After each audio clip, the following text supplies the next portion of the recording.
Tinapay mula sa langit.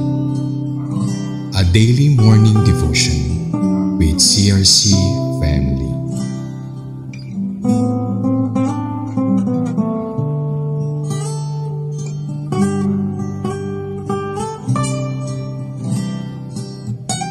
Palang umaga sa bawat isa, mga kapatid. Ako po ang inyong lingkod, Rebrita Bautista ng CRC Maine. Makakasama niyo po ako sa ating programang Tinapay Mula sa Langit. Ito po yung ating pang-araw-araw na debosyon na salita ng Diyos. Ngayong umaga, matutunghayan natin sa Deuteronomy chapter 32 verses 48 to 52 na may pabagat po na God's final command to Moses. Ngunit bago ang lahat, tayo po muna ay manalangin. Aming Ama sa langit, salamat po sa iyong mga salita na ibinigay mo sa amin upang pag-aralan. At sa aming pag-aaral, nawa po ay ito ay tumimo sa aming puso. Magawa namin ang mga bagay na nais mo at matutunan po namin ang mensaheng pinararating mo sa amin. Gamitin mong yung likod ayon sa iyong kalooban at salamat po sa iyong kasagutan. In Jesus' name we pray. Amen and amen. Praise God. Sa ating pagpapatuloy po, ano po ba yung command ng Panginoon kay Moses? Sabi ng salita ng Diyos, God instructed Moses to go to Moab,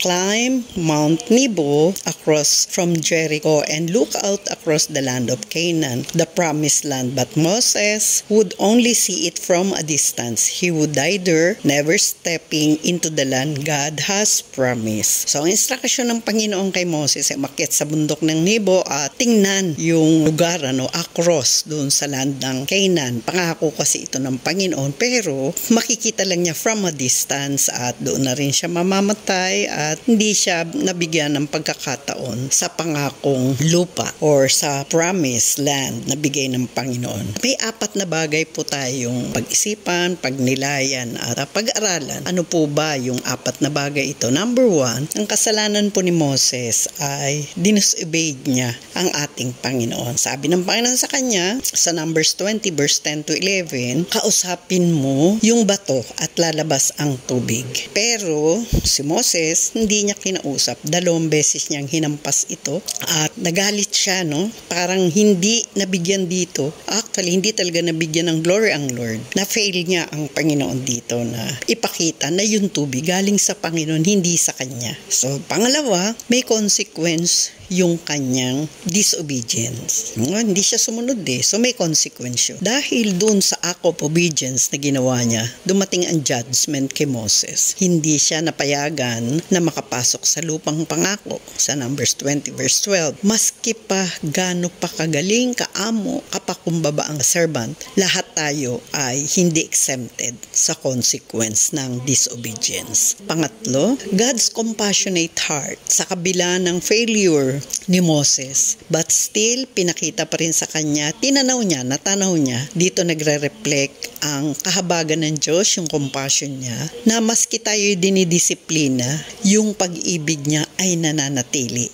Diba? Sabi nga, discipline seems unpleasant at that time, but it produces righteousness and peace to those who are trained by it. So, pang-apat, meron tayong lesson na dapat patutunan dito. Never ever, wag nating i-disrespect, i-disobey si Lord. Kasi siya ay Holy God, Almighty God. Deserve niya po yung respeto, yung pag-honor natin sa Kanya, yung reverence or matinding paggalang sa Kanya. Dahil tatandaan po natin, maliit or malaking disobedience, lagi po itong may mga consequence. No matter who we are, sino man tayo man ay nasa mataas na posisyon, nasa mababang posisyon, ano man po tayo, leader man po tayo o hindi. Lagi pong may consequence ang disobedience. Kaya tayo po ay dapat mag-ingat, Kinakailangan sa tulong at biyaya ng Diyos, tayo ay makasunod sa sinasabi niya at huwag tayo mag-disobey. Huwag natin ipahaya ang pangalan ng Panginoon dahil pinili niya tayo para maglingkod sa Kanya. Sa ating conclusion, pinili ng Diyos si Moses.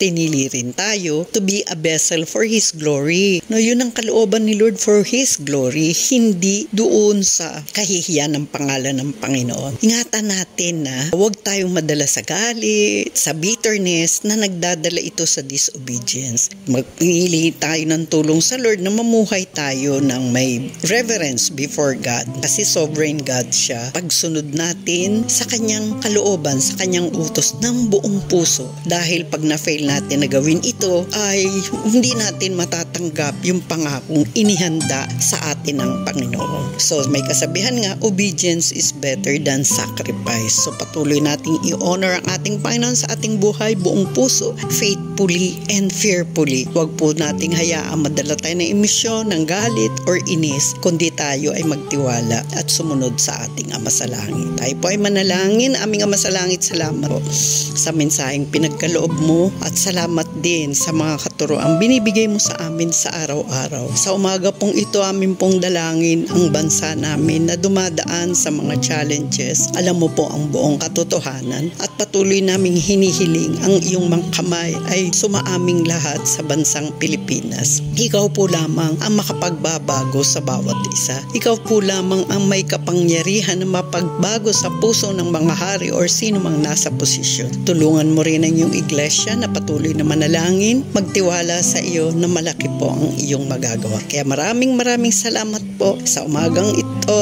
sa iyong mga paalala na dapat ka naming galangin, dapat ka naming respetuhin, higit sa lahat, dapat mahalin ka namin ng buong puso at sundin. Maraming pong salamat. In Jesus' name, amen and amen. God bless everyone. So maraming salamat po sa inyong pakikibahagi sa ating programa. Lagi po nating pagnilayan ito, ang salita ng Diyos, upang lubos na maging kaunawaan natin at maging yung mga kasamahan natin or yung mga kakilala natin na pagbibigyan natin or babahagiin na natin na salitang ito.